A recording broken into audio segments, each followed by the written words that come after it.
Assalamu alaikum students. Today we are going to discuss about types of plant tissue culture. So these different types of plant tissue culture are based on the types of explant used. जो भी हम explant इस procedure में use करेंगे तो उसी के according हम plant tissue culture की classification करेंगे. First one classification is the callus culture. Any part of the plant can be used as an explant. कोई भी हम अपने desired plant से उसका part ले सकते हैं, हम उसके मेरिस्टेमेटिक रीजन से भी सेल्स ले सकते हैं, हम उसके लीव्स को भी एक्सट्रैक्ट कर सकते हैं, हम उसके फ्लावर का कोई पार्ट भी एक्सट्रैक्ट कर सकते हैं एक्सप्लांट के तौर पे. तो फिर उस एक्सप्लांट की हम स्टेरिलाइजेशन करते हैं और फिर उसकी इनोकुलेशन करते हैं सेमी सॉलिड मीडियम में, यानी कि एगर जेल मीडियम में.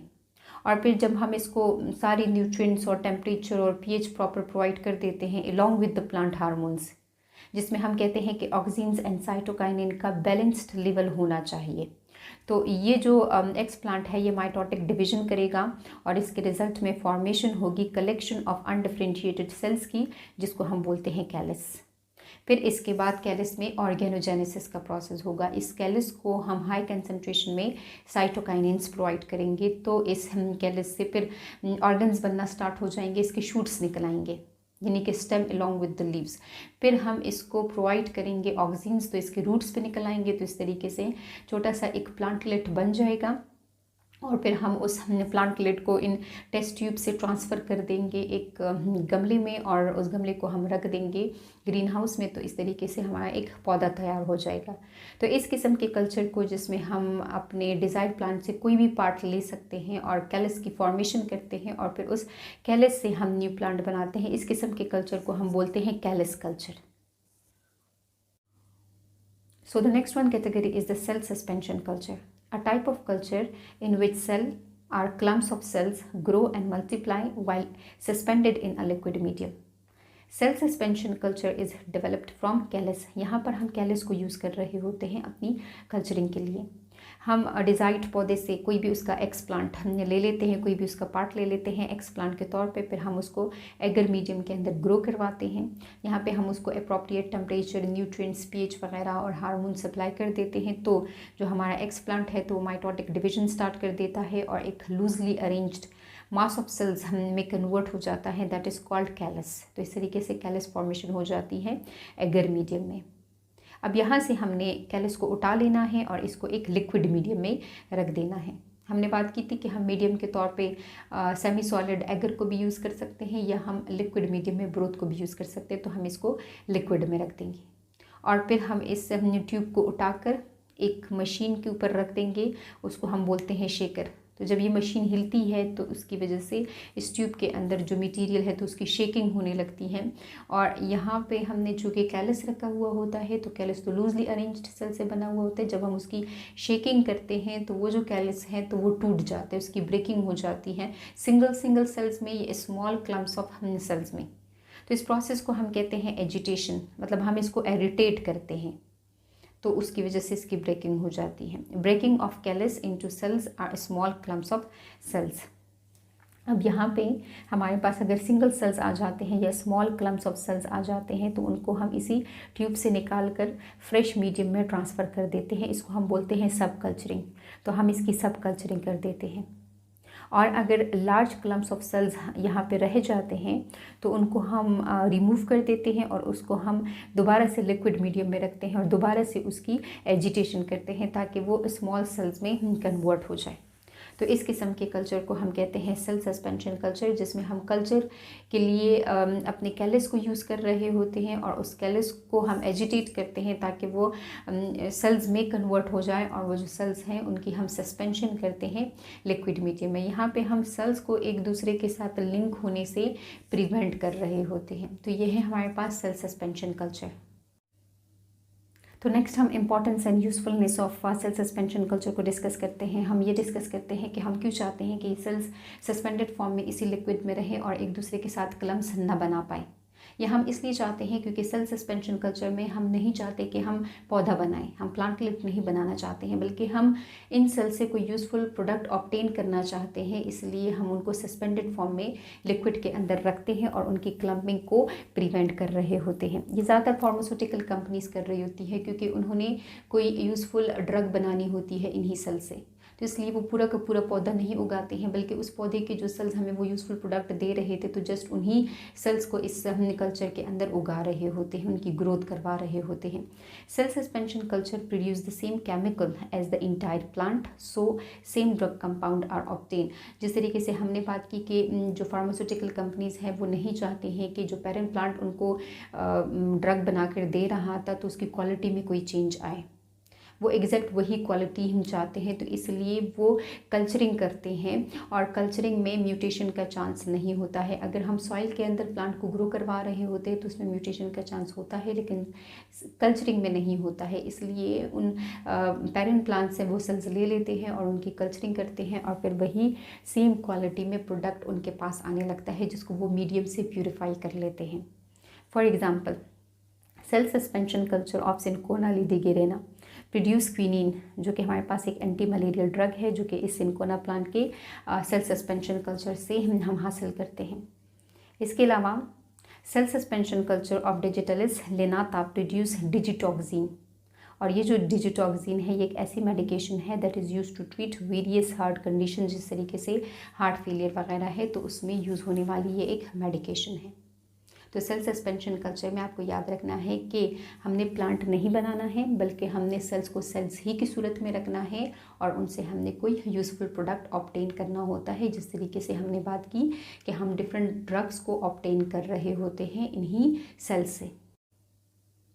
यहाँ हम सेल सस्पेंशन इसलिए भी करते हैं क्योंकि हमें कभी कभार किसी इंडिविजुअल सेल के ऊपर किसी केमिकल का इफेक्ट देखना होता है, तो तब भी हम चाहते हैं कि सेल्स क्लम्प्स ना बनाए, बल्कि सेल्स इंडिविजुअल हम सेल्स ही की सूरत में उस लिक्विड के अंदर रहे। तो ये डिपेंड करता है कि आप किस पर्पज़ के लिए अपना जो टिश्यू कल्चरिंग है तो वो कर रहे होते हैं।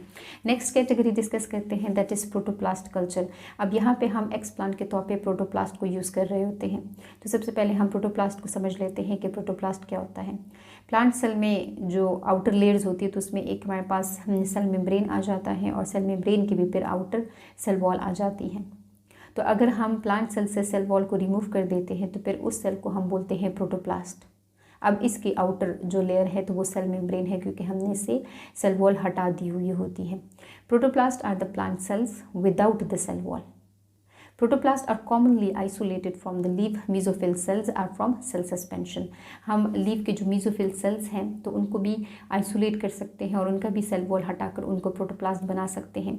या जो हमने ऊपर जो सेल सस्पेंशन कल्चर में बात की तो उनसे भी हम सेल्स ले सकते हैं और उन सेल से हम जो उनकी सेल वॉल है तो उसको रिमूव कर उसको प्रोटोप्लास्ट की शक्ल में लेकर आ सकते हैं। Protoplast culture can be use to develop whole plant. अब यहाँ इस प्रोटोप्लास्ट से हम होल प्लांट बनाने के लिए दो तरीक़ेकार यूज़ कर सकते हैं।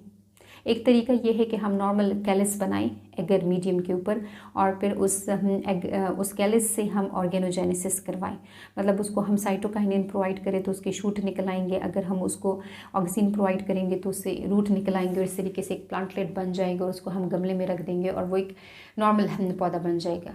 इस तरीके से भी हम प्रोटोप्लास्ट को कन्वर्ट कर सकते हैं एक नॉर्मल पौधे में। या दूसरा तरीक़ेकार भी हम फॉलो कर सकते हैं, वो जो दूसरा मेथड है that is called as somatic embryogenesis. अब यहाँ पे जो एम्ब्रियो बनता है वो सिंथेटिक एम्ब्रियो होता है that is developed from somatic cell. Somatic cell का मतलब होता है normal body cell with diploid number of chromosomes.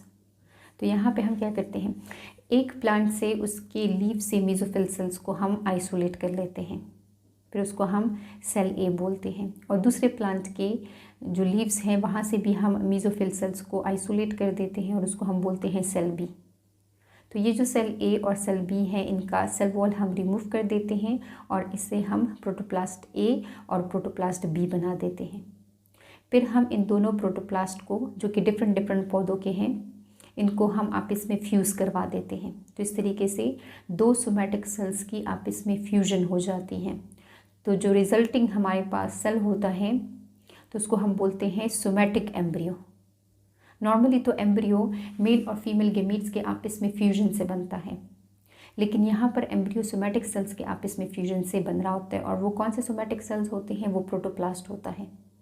अब ये जो हमारे पास सिंथेटिक एम्ब्रियो या सोमैटिक एम्ब्रियो बन जाता है, इसकी फिर हम नॉर्मल तरीके से कल्चरिंग कर लेते हैं, इसको हम एगर मीडियम में रख देते हैं और हम इसकी कल्चरिंग हो जाती है। फिर हमारे पास उससे ऑर्गेनोजेनेसिस का प्रोसेस हो जाता है और ऑर्गेनोजेनेसिस के बाद प्लांटलेट बन जाता है। तो यहाँ पर आपने कंफ्यूज नहीं होना है कि अगर पौधे में दो सोमैटिक सेल्स आपस में कंबाइन होते हैं तो क्रोमोसोम का नंबर तो चेंज हो जाएगा। तो क्रोमोसोम नंबर का चेंज होना पौधों के अंदर कॉमन होता है, उसमें पौधों में कोई इतनी बड़ी बात नहीं होती है, क्योंकि पौधे एन्यूप्लॉइडी और पॉलीप्लॉइडी के साथ भी अपनी जो नॉर्मल रिप्रोडक्शन है वो कर रहे होते हैं, नॉर्मल जो यील्ड है तो वो हमें दे रहे होते हैं। तो पॉलीप्लॉइडी कॉमन होती है प्लांट्स के अंदर। तो इस तरीके से हमारे पास ये जो प्रोटोप्लास्ट है तो इसको भी हम यूज़ कर सकते हैं। दो तरीके कार से ये पौधा बना सकता है, एक तो नॉर्मल ऑर्गेनोजेनेसिस का प्रोसेस करके प्लांटलेट बना सकता है, या हम इस तरीके से भी कर सकते हैं कि दो डिफरेंट पौधों की जो प्रोटोप्लास्ट है तो उनको हम आपस में फ्यूज़ कर देते हैं और फिर हम उस फ्यूजन के बाद जो हमारे पास सिंथेटिक एम्ब्रियो बनता है तो उस सिंथेटिक एम्ब्रियो को हम एगर मीडियम के अंदर रखते हैं और उससे फिर कैलस बनता है और फिर उस कैलस से प्लांटलेट बन जाता है। तो इन दोनों तरीके कार में से कोई भी हम यूज़ अगर करते हैं तो उसको फिर हम बोलते हैं protoplast culture. Importance of protoplast culture को डिस्कस करते हैं। Protoplast are ideal culture are target for transformation by a variety of means.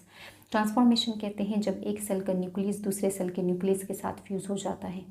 तो प्रोटोप्लास्ट के न्यूक्लियाई की फ्यूजन भी हम इजीली करवा सकते हैं by a variety of means, मतलब हम डिफरेंट मेथड्स यूज़ कर सकते हैं।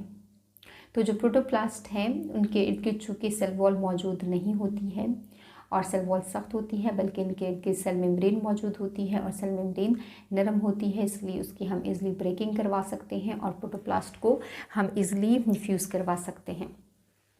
सोमा क्लोनल वेरिएशंस भी इसमें आ सकती है। इस टर्म को समझने से पहले हम सोमा क्लोन्स को समझ लेते हैं। जो हमने बात की कि हम सिंथेटिक एम्ब्रियो बनाते हैं, तो सिंथेटिक एम्ब्रियो तो बेसिकली सोमैटिक सेल से बनता है। तो इस सिंथेटिक एम्ब्रियो के अकॉर्डिंग जो मज़ीद प्लांट्स बनते हैं तो वो सारे प्लांट्स कहलाते हैं सोमा क्लोन्स। क्लोन्स का मतलब होता है कॉपीज़, एग्जैक्ट कॉपीज़, और सोमा का टर्म हम सोमैटिक के लिए यूज़ कर रहे होते हैं। तो ये सोमैटिक सेल्स के क्लोन्स होते हैं। तो अगर हम इन सोमैटिक सेल्स के क्लोन्स के अंदर वेरिएशंस मतलब चेंजेस लेकर आना चाहते हैं तो उन चेंजेस को हम बोलते हैं सोमा क्लोनल वेरिएशंस।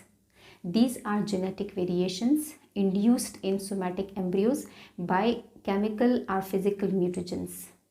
मतलब इसमें हम चेंजेस इंड्यूस तरीके से लेकर आना चाहते हैं। इंड्यूस मतलब खुद से, और उसके लिए हम म्यूटेशंस को यूज़ करेंगे और उन वेरिएशंस को हम बोलेंगे सोमा क्लोनल वेरिएशंस। तो ये इसकी हमने इंपॉर्टेंस की बात कर ली कि वो इजीली उस प्रोटोप्लास्ट की न्यूक्लियास के आपस में फ्यूजन हो सकती है और उसमें हम वेरिएशंस भी लेकर आ सकते हैं। That is called as soma clonal variations. The next one category is the meristem culture, a culture in which the meristem are used as an explant. तो हम मेरिस्टेम को भी समझ लेते हैं। मेरिस्टेम क्या होता है? They are rapidly dividing and growing tissues which are present at the tip of roots and shoots of the plant body. अगर ये हमारे पास एक प्लांट है तो इसका ये शूट है, स्टेम है इसका, तो इस स्टेम के ऊपर जो सेल्स मौजूद होते हैं तो वो मेरिस्टेमेटिक सेल्स कहलाते हैं या मेरिस्टेम सेल्स कहलाते हैं। और ये इसके रूट्स हैं, तो रूट के टिप्स पर भी यही मेरिस्टेमेटिक सेल्स मौजूद होते हैं जो कि बहुत तेज़ी के साथ डिवाइड करने वाले होते हैं। तो अगर हम इन्हीं शूट से या रूट से इनके मेरिस्टेम लेकर एक्सप्लांट बना रहे हैं और फिर उस एक्सप्लांट से हम कैलस बना रहे हैं तो इस किस्म की कल्चरिंग को हम मेरिस्टेमेटिक या मेरिस्टेम कल्चर बोल रहे होते हैं। जो हम कॉमनली परफॉर्म कर रहे होते हैं कल्चर, तो वो एक्चुअली मेरिस्टेमेटिक सेल्स का होता है। अब यहाँ पे हम इसकी इंपॉर्टेंस को भी डिस्कस कर लेते हैं। Importance of meristem culture, they are used for micro propagation. Micro propagation को हमने अपने प्रीवियस लेक्चर में भी डिस्कस कर लिया था कि हम कोई प्लांट से कोई छोटा सा पार्ट लेते हैं और फिर उस प्लांट के अकॉर्डिंग हम पार्ट के अकॉर्डिंग हम डिफरेंट पौधे बना लेते हैं शॉर्ट पीरियड ऑफ टाइम में। तो this process is called as micro propagation, या इसको हम टिश्यू कल्चर भी कहते हैं। To obtain parasitic free plants, because meristem cannot be infected by viruses, bacteria or fungi due to the absence of vascular bundles। अब इसका फ़ायदा ये भी होता है कि जो माइक्रो ऑर्गेनिजम्स हैं या जो पैथोजेंस हैं वो कभी भी मेरिस्टेमेटिक सेल्स पर अटैक नहीं करते हैं, क्योंकि यहाँ पे वेस्कुलर बंडल्स मौजूद नहीं होते। जो हम कहते हैं कि फूड की पाइप है या पानी वाली पाइप है, मतलब जाइलम और फ्लोएम, वो यहाँ पे मौजूद नहीं होते हैं। तो इसलिए पैथोजेंस इन सेल्स के अंदर इंटर होना पसंद नहीं करते हैं, क्योंकि इनके पास खुराक और पानी की पाइप्स है ही नहीं, बल्कि ये सेल्स तो दूसरे सेल्स पर डिपेंड कर रहे होते हैं कि वो इनको खुराक देंगे, क्योंकि यहाँ पर इनकी अपनी पाइप्स मौजूद नहीं होती। इसलिए अगर हम कोई पैरासिटिक फ्री प्लांट हासिल करना चाहते हैं तो उसके लिए हम जो मदर प्लांट है तो उसके एक्स प्लांट में हम यही मेरिस्टेमेटिक सेल्स यूज़ कर रहे होते हैं, क्योंकि इन पर पैथोजेंस अटैक नहीं कर सकते हैं। तो ये हमारे पास मेरिस्टेमेटिक कल्चर है, जिसमें हम जो शूट है या जो रूट है उसके एपेक्स पे मौजूद जो मेरिस्टेमेटिक सेल्स हैं तो उनको हम एक्स प्लांट के तौर पे यूज़ करके उनके अकॉर्डिंग हम एक न्यू प्लांट जनरेट कर रहे होते हैं। हमने कहा कि इसकी इंपॉर्टेंस ये है कि हमारे पास शॉर्ट पीरियड ऑफ टाइम में बहुत ज़्यादा पौधे हमारे पास आ जाते हैं, माइक्रो प्रोपगेशन में हम इसको यूज़ कर रहे होते हैं। और हम अगर कोई ऐसा पौधा बनाना चाहते हैं जो कि पैरासिटिक फ्री हो तो उसके लिए भी हम मेरिस्टेमेटिक सेल्स को यूज़ कर रहे होते हैं। According to your book, the last one category of tissue culture is the anther culture, which is also called as microspore culture or pollen culture. तो जिस तरीके से उसका नाम ही इंडिकेट कर रहा है तो आपको अंदाज़ा हो गया होगा कि अब यहाँ पे हम एक्स प्लांट के तौर पे किस चीज़ को यूज़ कर रहे होते हैं। यहाँ पे हम एक्स प्लांट के तौर पे मेच्योर एंथर्स को यूज़ कर रहे होते हैं। These mature haploid anthers are culture to produce haploid callus, और अगर हैप्लॉइड कैलिस यूज़ किया है तो इट मीन के हैप्लॉइड प्लांट बनेगा इसी कैलिस के अकॉर्डिंग।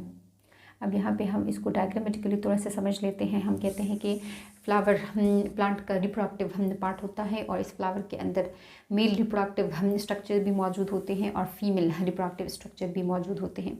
तो जो मेल रिप्रोडक्टिव पार्ट है उसको हम बोलते हैं स्टेमन। यहाँ पास एक स्टेमन है और यहाँ पास दूसरा स्टेमन है। तो इस स्टेमन का एक स्टॉक होता है, एक डंडी होती है, और उस स्टॉक का एक स्वेलन पोर्शन होता है। तो उस स्वेलन पोर्शन को हम बोलते हैं एंथर, या हम उसको पोलन बैग कहते हैं, क्योंकि इसके अंदर इस तरीके से छोटे छोटे से माइक्रोस्पोर्स होते हैं, और माइक्रोस्पोर्स को हम पोलन ग्रेन्स भी कहते हैं। तो ये जो हमारे पास एंथर है इसको हम इस तरीके से कट ऑफ कर लेते हैं। स्टेमन को पहले हम आइसोलेट कर लेते हैं, फिर स्टेमन से हम ये एंथर कट कर लेते हैं, इसकी फिलामेंट डिस्कार्ड कर देते हैं, और इसी एंथर को हम मीडियम के अंदर रख लेते हैं, और मीडियम के अंदर फिर ये डिवाइड करता है, और डिवाइड करके फिर कैलिस बनाकर एक न्यू प्लांट बना देता है। तो इस तरीके से हम एंथर को यूज़ कर कल्चरिंग कर रहे होते हैं। लेकिन इस एंथर में कौन से सेल्स अब पार्टिसिपेट कर रहे होते हैं डिवीजन के लिए, उसको तो हम थोड़ा सा डिस्कस करते हैं। हमारे पास माइक्रोस्पोर है, ये एक में छोटे से इस तरीके से माइक्रोस्पोर की बात कर रही हूँ। तो इस माइक्रोस्पोर के अंदर दो सेल्स मौजूद होते हैं, एक को हम कहते हैं जेनरेटिव सेल्स और दूसरे को हम कहते हैं ट्यूब सेल। इस तरीके से इसके पास दो सेल्स होते हैं, ये एक सेल और ये दूसरा सेल। ये एक हमारे पास जेनरेटिव सेल है और ये दूसरा हमारे पास ये वाला ट्यूब सेल है। तो बेसिकली इस एंथर कल्चर में इन्हीं माइक्रोस्पोर्स के अंदर ये ट्यूब सेल्स डिवाइड कर रहे होते हैं। ट्यूब सेल्स इसलिए डिवाइड कर रहे होते हैं क्योंकि इसके पास एबंडेंट अमाउंट में फूड सप्लाई मौजूद होती है। तो वो जो बाद में कैलिस बनता है तो फिर वो इसी एंथर में मौजूद इन्हीं माइक्रोस्पोर के इसी ट्यूब सेल के अकॉर्डिंग बन रहा होता है। हम यहाँ पे जो कल्चरिंग कर रहे होते हैं तो चूँकि वो हमने माइक्रोस्पोर्स के अकॉर्डिंग हमने कैलिस बनाया होता है। माइक्रोस्पोर तो हमारे पास हैप्लॉइड सेल होता है, तो इसकी जो दोनों जेनरेटिव और ट्यूब सेल्स है ये दोनों हैप्लॉइड सेल्स है, तो हमारे पास पौधा भी फिर हैप्लॉइड ही बनेगा। तो इम्पॉर्टेंस इसकी ये है कि हम हैप्लॉइड पौधा भी बना सकते हैं और हम डिप्लॉइड प्लांट भी बना सकते हैं। लेकिन डिप्लॉइड प्लांट बनाने के लिए हम उस हैप्लॉइड कैलिस में हम कॉल्चिसिन जो कि एक केमिकल है तो वो डाल देते हैं। तो जैसे ही हम कॉल्चिसिन की ट्रीटमेंट करवाते हैं इस हैप्लॉइड कैलिस को तो इसका जो क्रोमोसोम नंबर है तो वो डबल हो जाता है। तो हमारे पास वो जो नॉर्मल नंबर ऑफ क्रोमोसोम है तो वो रिस्टोर हो जाता है। तो हम अपने एक्सपेरिमेंट के लिए हम हैप्लॉइड पौधे को भी ले सकते हैं अगर हम उसके ओरिजिनल एलील्स को चेक करना चाहते हैं। ओरिजिनल जो उसके पास जीन मौजूद हैं, मतलब दो डिफरेंट पेरेंट्स के जो क्रोमोसोम्स हैं उसकी कम्बिनेशन से नहीं बल्कि ओरिजिनल सेट ऑफ क्रोमोसोम्स जो एक इंडिविजुअल में मौजूद है, अगर हम उसको स्टडी करना चाहते हैं तो हम हैप्लॉइड पौधा बना देंगे। और अगर हमने उस पौधे की कमर्शियल बेसिस पे यूज़ करना होता है या हम उस पौधे के अकॉर्डिंग कोई प्रोडक्ट लेना चाहते हैं या हम उसको वाकई में अपने पर्पज़ के लिए मज़ीद यूज़ करना चाहते हैं, तो फिर हम उसको डिप्लॉयड बना देंगे बाय द कॉलचिसिन ट्रीटमेंट। तो ये हमने जिक्र किया कि हम एंथर को भी यूज़ कर सकते हैं। एंथर के अंदर माइक्रोस्पोर्स मौजूद होते हैं और उस माइक्रोस्पोर्स के पास दो सेल्स मौजूद होते हैं को हम कहते हैं जनरेटिव सेल और दूसरे को हम कहते हैं ट्यूब सेल। तो वो जो ट्यूब सेल है तो बेसिकली वही डिवाइड होकर हमारे पास कैलस बनाता है और वो कैलस हैप्लॉइड होता है। और अगर हम चाहते हैं कि ये हैप्लॉइड प्लांट बनाए तो इसमें फिर हम कॉलचिसिन नहीं डालेंगे, लेकिन अगर हम चाहते हैं कि इसी एंथर के अकॉर्डिंग हमारे पास डिप्लॉइड पौधा बने तो हम उस मीडियम के अंदर कॉलचिसिन डाल देंगे। और कॉलचिसिन एक ऐसा केमिकल है जो कि क्रोमोसोम नंबर को डबल कर रहा होता है। तो हमारे पास ये डिफरेंट टाइप के टिश्यू कल्चर हो गए। तो ये आज के लेक्चर में हमने डिस्कस किया टाइप्स ऑफ टिश्यू कल्चर को। हमने सबसे पहले कैलस कल्चर को डिस्कस किया। इसमें हमने कहा कि हम कोई भी पार्ट ले सकते हैं मदर प्लांट का एज एन एक्स प्लांट और फिर हम उसको मीडियम के अंदर ग्रो करवा कर उससे हम कैलस बनाते हैं और कैलस की फिर हम ऑर्गेनोजेनेसिस करते हैं और उससे हम एक नया पौधा बना देते हैं। फिर हमने नेक्स्ट डिस्कस किया सेल सस्पेंशन कल्चर को। सेल सस्पेंशन कल्चर में हम कल्चरिंग के लिए कैलस को यूज़ करते हैं। कैलस हमने पहले एगर मीडियम के ऊपर बनाया हुआ होता है, फिर हम उस कैलस को एक लिक्विड मीडियम में रख देते हैं और उसको हम एजिटेट करवाते हैं। तो कैलस चूँकि लूजली अरेंज्ड सेल से बना हुआ होता है इसलिए वो छोटे छोटे जो क्लम्प्स है या सिंगल सेल्स में वो कन्वर्ट हो जाता है। फिर हम उन सिंगल सेल्स को लेकर उसकी सब कल्चरिंग कर देते हैं, उसको फ्रेश मीडियम में ट्रांसफ़र कर देते हैं और जो बड़े बड़े क्लम्प्स होते हैं तो उनको हम दोबारा से रीसस्पेंड करवा देते हैं। तो ये हम क्यों सेल्स को सस्पेंड करवा रहे होते हैं, इसलिए क्योंकि हमें सिंगल सेल्स के अकॉर्डिंग ही कोई प्रोडक्ट चाहिए होता है। हमें इन सेल्स के अकॉर्डिंग कोई प्लांट नहीं बनाना होता है।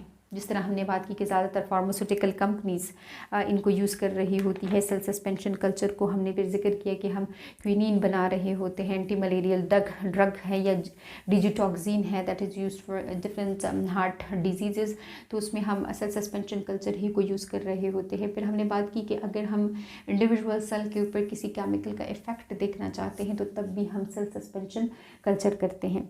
फिर हमने डिस्कस किया प्रोटोप्लास्ट कल्चर को। प्रोटोप्लास्ट हमने कहा कि अगर हम प्लांट सेल से उसकी सेल वॉल हटा देते हैं तो that is called as protoplast. और प्रोटोप्लास्ट को हम दो तरीक़ों से कल्चरिंग में यूज़ कर सकते हैं। तो हम नॉर्मल तरीके से उसका कैलस बना दें और हम उससे जो है हम ऑर्गेनोजेनेसिस करवा कर उसका पूरा का पूरा पौधा बना दें। ये हम इस तरीके से भी कर सकते हैं कि दो डिफरेंट पौधों की जो लीव्स हैं वो लेते हैं और उनके मीज़ोफिल सेल्स को हम एक्सट्रैक्ट करते हैं और उन मीज़ोफिल सेल्स की जो सेल वॉल है तो वो हम रिमूव कर देते हैं। फिर इन दो डिफरेंट प्रोटोप्लास्ट को हम आपस में फ्यूज़ करवाते हैं। तो चूँकि ये सोमैटिक सेल्स होते हैं और इनके फ्यूजन के रिजल्ट में जो सेल बनता है तो वो हमारे पास सिंथेटिक एम्ब्रियो कहलाता है, वो आर्टिफिशियल एम्ब्रियो होता है। और अगर हम चाहें तो इस आर्टिफिशियल एम्ब्रियो में हम वेरिएशंस भी लेकर आ सकते हैं by the induction of physical and chemical mutations. और अब उन वेरिएशंस को फिर हम सोमा क्लोनल वेरिएशंस कहते हैं। फिर हमने डिस्कस किया मेरिस्टेमेटिक कल्चर को। मेरिस्टेम सेल्स हमने उन सेल्स को कहा that is present on the top of stem and roots. और फिर हम उसको लेते हैं, उसको हम मीडियम में रख देते हैं। नॉर्मली वो कैलस बनाता है और नॉर्मली ऑर्गेनोजेनेसिस कर हमारे पास एक पौधा बन जाता है। तो मेरिस्टेमेटिक सेल्स को हम ज़्यादातर यूज़ कर रहे होते हैं माइक्रो प्रोपगेशन के लिए। और अगर हम कोई पैरासिटिक फ्री प्लांट बनाना चाहते हैं तो तब भी हम मेरिस्टेमेटिक सेल्स को यूज़ कर रहे होते हैं, बिकॉज जो माइक्रो ऑर्गेनिजम्स हैं तो वो मेरिस्टेमेटिक सेल्स के ऊपर अटैक नहीं करते हैं due to the absence of vascular bundles. इनके पास फूड और वाटर की पाइप मौजूद नहीं होती है, इसलिए वो पैथोजेंस यहाँ पर रहना पसंद नहीं करते हैं। फिर हमने लास्ट में डिस्कस किया एंथर कल्चर को। हमने कहा कि सबसे पहले हम जो फ्लावर है तो उससे स्टेमन को, जो कि मेल रिप्रोडक्टिव स्ट्रक्चर है, उसको हम आइसोलेट कर लेते हैं। फिर स्टेमन से हम उसकी फिलामेंट हटा देते हैं और उसका जो ऊपर स्वाइलन सा पोर्शन होता है that is called as anther. तो एंथर को फिर हम उसमें रख देते हैं, मीडियम में रख देते हैं, जो कि एक्चुअली एगर का मीडियम होता है। तो इस एंथर के अंदर छोटे छोटे से माइक्रोस्पोर्स होते हैं जो जिसको हम पोलन ग्रेन्स भी कहते हैं। तो इन माइक्रोस्पोर्स के अंदर दो हैप्लॉइड सेल्स होते हैं, एक को हम जनरेटिव सेल्स कहते हैं और दूसरे को हम ट्यूब सेल कहते हैं। तो बेसिकली वो जो ट्यूब सेल है तो वो इसी मीडियम के अंदर डिवाइड होकर हमारे पास एक हैप्लॉइड कैलस बना देता है और इसी हैप्लॉइड कैलस के अकॉर्डिंग हैप्लॉइड प्लांट बन जाता है। अगर हम डिप्लॉइड प्लांट बनाना चाहते हैं तो फिर हम मीडियम के अंदर कॉलचिसिन डाल देते हैं। तो ये एक ऐसा केमिकल है जो कि क्रोमोसोम नंबर को डबल कर देता है। और अगर हम चाहते हैं कि हम किसी प्लांट के जो ओरिजिनल सेट्स ऑफ क्रोमोसोम्स हैं या जो जीन्स है उसको हम स्टडी करें, तो फिर हम उसके लिए हेप्लॉइड पौधे को ही ले लेते हैं, फिर हम कोलचिसिन की ट्रीटमेंट नहीं करवाते हैं। तो ये हमारे पास डिफरेंट टाइप के टिश्यू कल्चर्स आ जाते हैं। डिपेंड करता है कि हमने कौन सा एक्सप्लांट लिया हुआ होता है।